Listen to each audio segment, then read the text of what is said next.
So I want to do a discussion video on this channel, the Filmmaking Fandom Station, about movies and its impact on individuals and why you should not be ashamed to love a movie that everybody else, including the entire world, says you shouldn't like.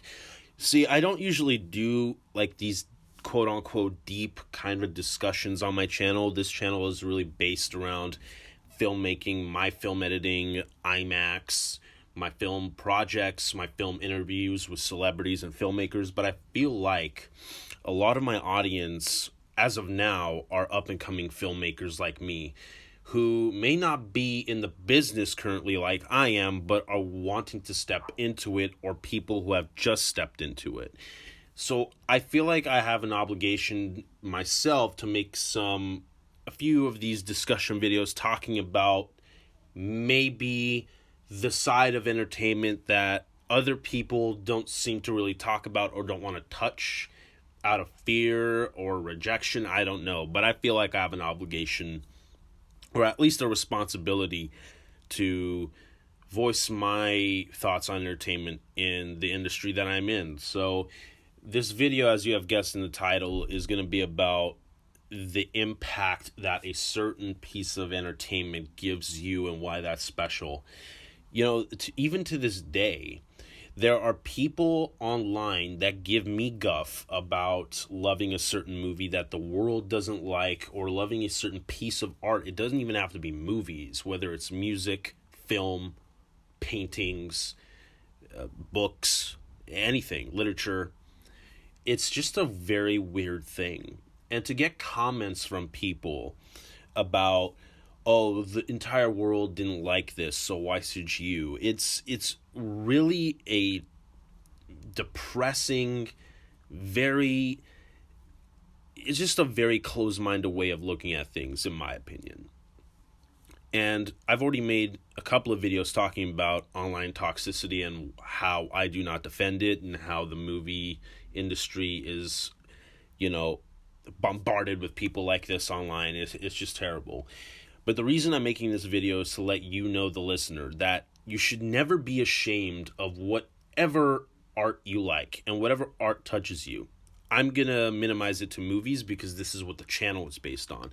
But if you like music, literature, painting, anything that's entertainment, anything that's considered art, you should take this to heart too, because I'm speaking for everybody.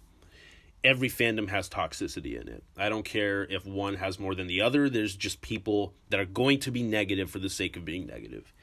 And I think it's very special to love a movie, that nobody else likes. Even, I think it's just as special in loving a movie that everybody loves. Like, I'll use an example. One of my favorite guilty pleasure movies, and this is speaking from recent history, is Peter Berg's Battleship. And I know the world didn't like it. I know the world didn't ask for a board game movie. I know the world thinks that it's a Transformers ripoff. You have Steve Jablonsky coming back to score, which did all of Michael Bay's Transformers movies. It's a Hasbro licensed property. I know all the cards line up that way.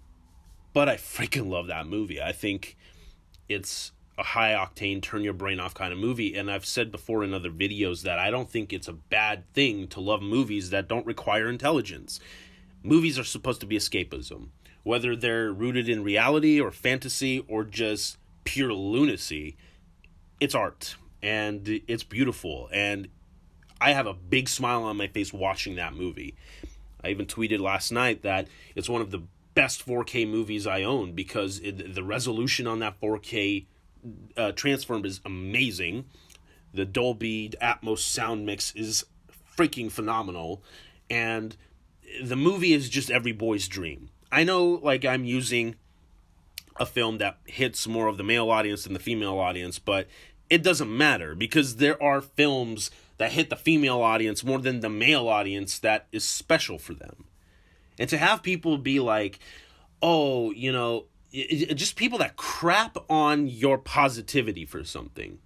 It's ridiculous. It's just ridiculous. And I think I've had enough of it. The world's had enough with it. And I think it's never going to stop. We know it's never going to stop. And it's up to you to keep the things that excite you and the things that touch you entertainment-wise close to your heart.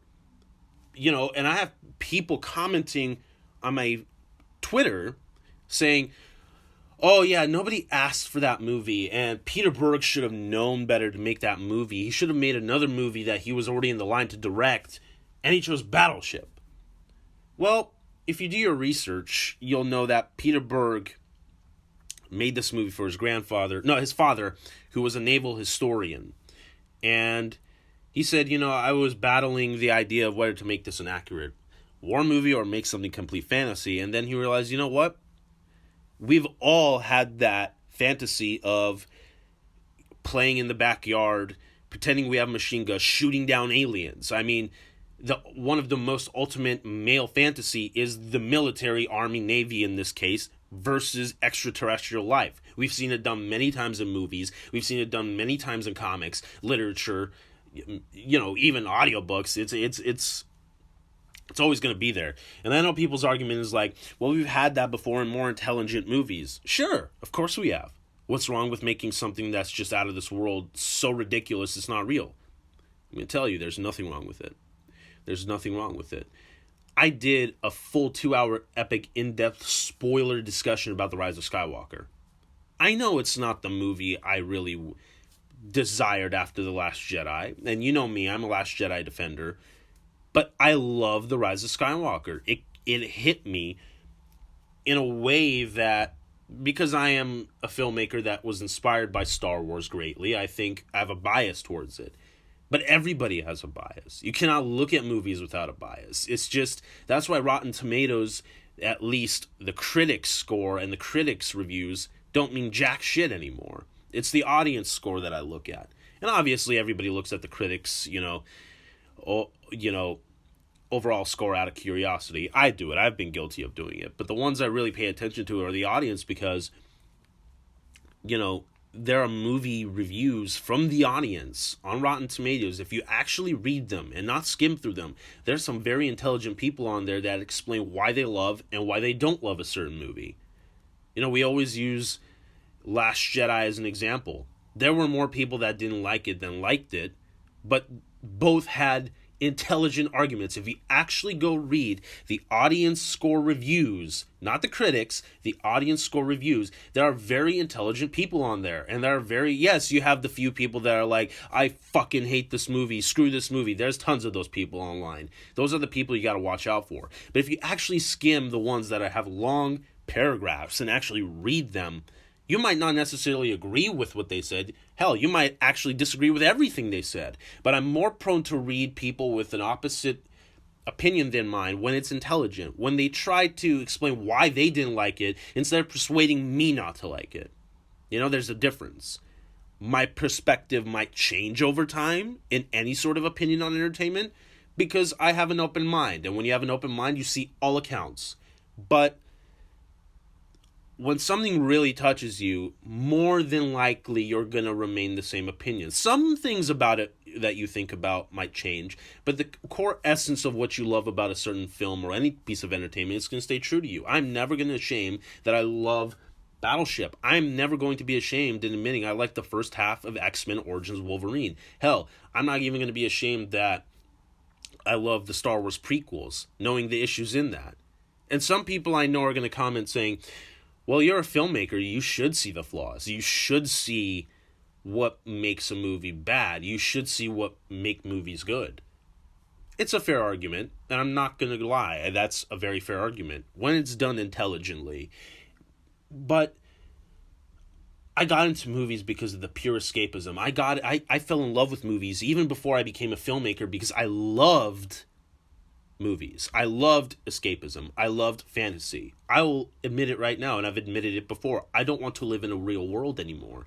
Sure, I have responsibilities like my bills, insurance, everything that the adult community has to deal with. That's my reality.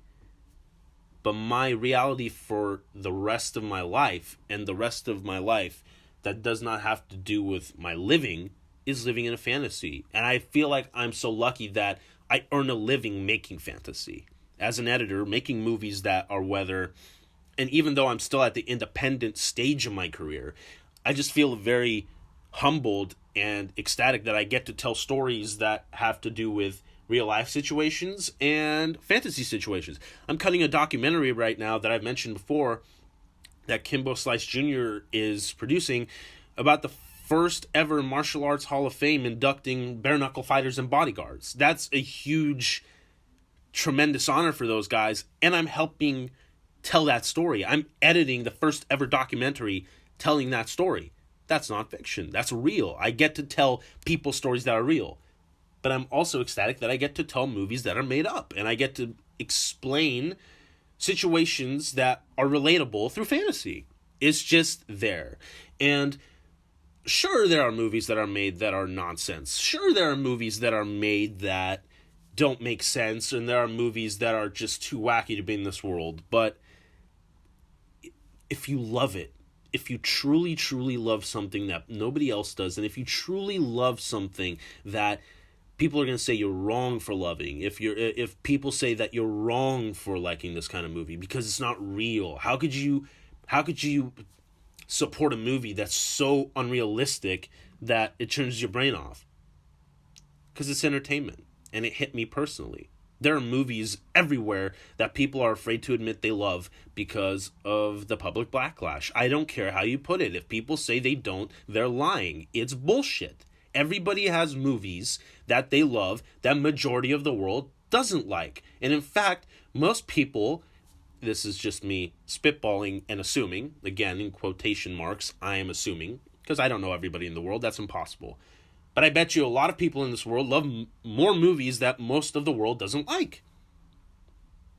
There are movies that I don't necessarily like that the rest of the world loves. Like, I respect every movie. I've said on my Twitter and a couple of videos before that you'll never see me hate on a movie. You'll never see me hate on a movie even if it doesn't hit me emotionally. Even if it doesn't hit me as it does other people. Why? Because so many people work to put in the effort to make it work. If it doesn't work out in the end, you can't ever tell while you're making it that that's going to happen. Sure, there are going to be issues in the editing room and all that, and sure, you might have hints that things might not come apart, but I've said this before and I'll say it again.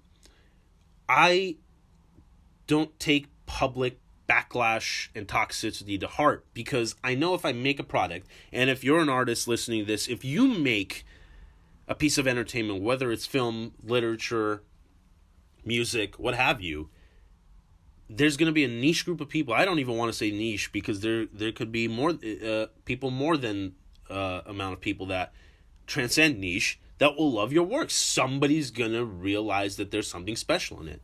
Even if it just takes one person to say they loved your work, even if it takes one person to say, that hit me emotionally, it's the best feeling in the world because I've been to screenings where I've made connections and friends that are big time in this industry that, and I've never liked, and I've said this on many other videos, that I don't like to kiss ass, but part of the job is doing that, of course. Everybody has to say something, but I try to be as genuine as possible. And if I'm meeting somebody like a filmmaker, a director, an editor, a composer, whatever in the industry that has inspired me through whatever piece of art they've done, even if it hasn't hit the majority of the world, I have never been ashamed to sit in that audience during a Q&A and say, you know what, before I ask my question, I just have to tell you that your such and such movie hit me emotionally, and you're a fucking great filmmaker, and I don't care if anybody else sees it. I loved it. Of course, I wouldn't say that part, but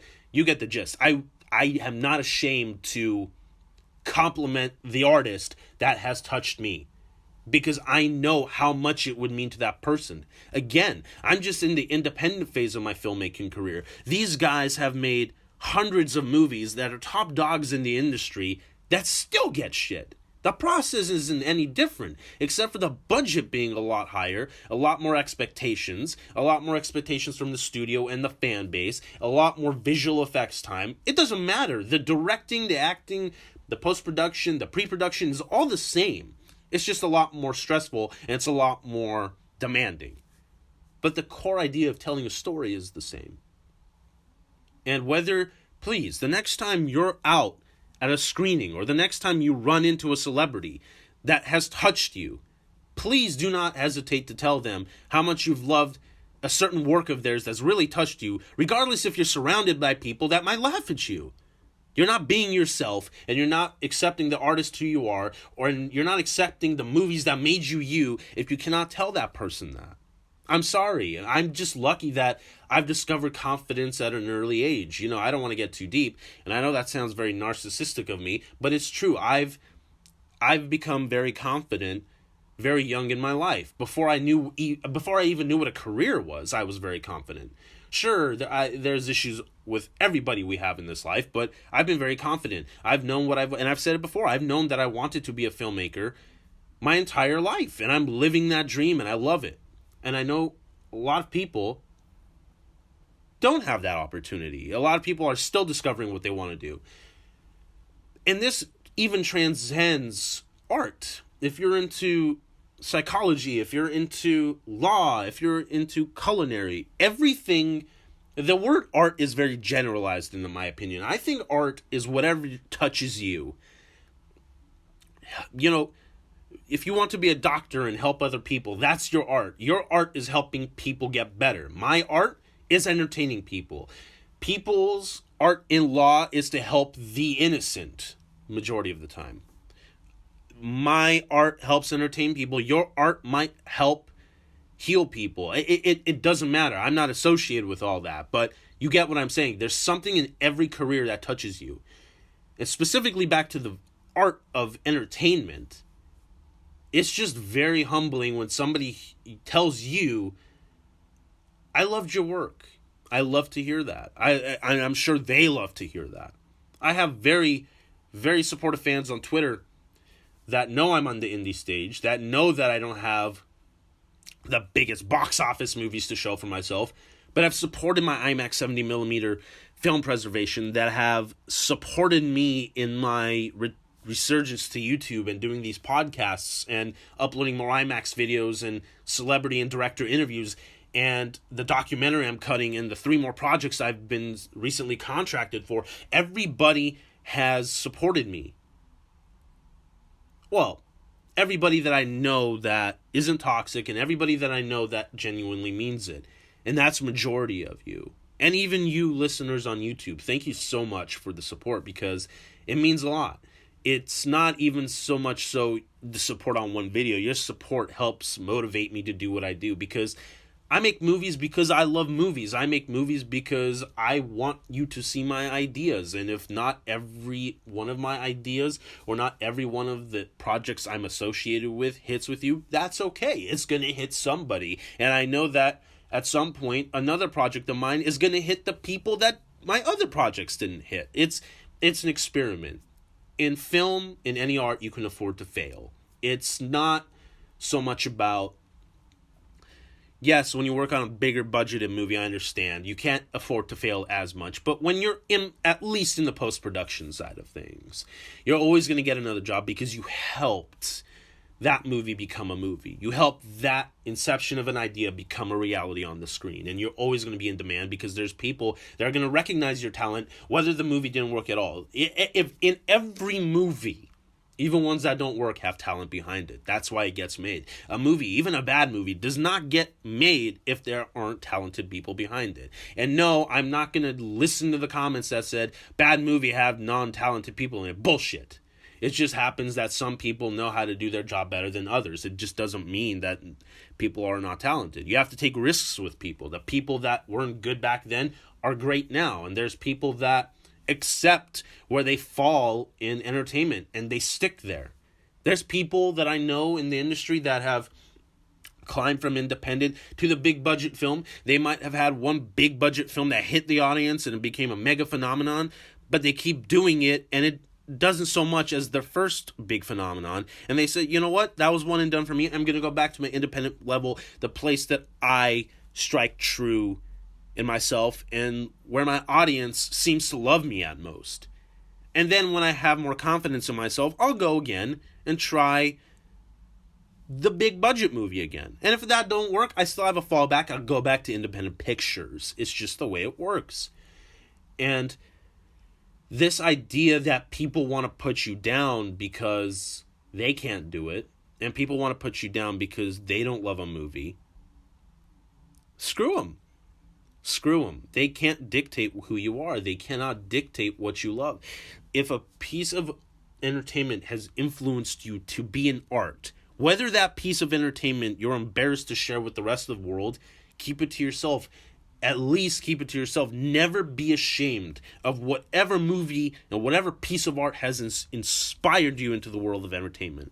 Never be ashamed of that, because that one movie has shaped you who you are. And I know there many forms of entertainment inform who we are over our process of our career. Absolutely. We watch more movies, we learn, we study them, we become smarter, and we become more intelligent filmmakers as time goes along. But I'm talking about that one movie that created the inception of the idea of you to join entertainment. And if you have, just as I have, congratulations. Again, I don't want to put myself on a pedestal. I'm still in the independent level, but to be associated in Hollywood, in the industry, and to put my foot through is just a big accomplishment in itself. And if you have done that, and if you're in the process of doing that, and if you're close to doing that, my sincere congratulations. You're living the dream you want to live, and that's all anybody can ask for themselves, you know. Especially in this pessimistic world where people try to take you away from that. Even the people that, you know, I've talked to people that, you know, tell me that the closest ones to them, the people that should be supporting, don't. And it just sucks. I've been through that. I'd imagine majority of the world's been through that. The happy-go-get individuals that, you know, always are supposed to support you, they don't. And the people that are in part of that kind of surrounding where they actually do get supported, stick to that, because it's rare, and you have a rare opportunity to have people to back you up like that. I found my team, you know, I've been working with my independent film crew for about 4 or 5 years now. They're the best thing that's ever happened to me in my career thus far, and I'm always going to, you know, whether, you know, in the future I work on bigger movies, which is the goal, I'm never going to get those guys, and I'm always going to bring them with me. You know, just like Ryan Johnson has brought his high school and college filmmakers with him on all of his big projects. I'm going to do the same. I have a team that I believe in, that are very talented, that pick me up when I'm down, and I try to pick them up when they're down, and we've made some fantastic short films together. And we're in the process of developing 3 more short pictures that might end up in the festival circuit. We're very excited about it. And we all know, and it's already happened when we've been to premieres or, you know, been signed on for projects, we bring each other back, because if I get hired on an editor's project on a big picture at some point, I know that I trust my team enough to be like, you know what, I would love to come on board. I'm very excited about this, but you know what? My friend here is a very great screenwriter. My friend here is a very good composer. We can use their asset. And, you know, it's up to the studio, of course, but the effort to always include the people that make you better is important to me. And it all goes back to that simple fact that you should never let anybody tell you that a piece of entertainment doesn't matter to you. It should always matter. Every movie that has ever inspired you should remain in your heart forever, because that defines who you are as a creative and as an artist.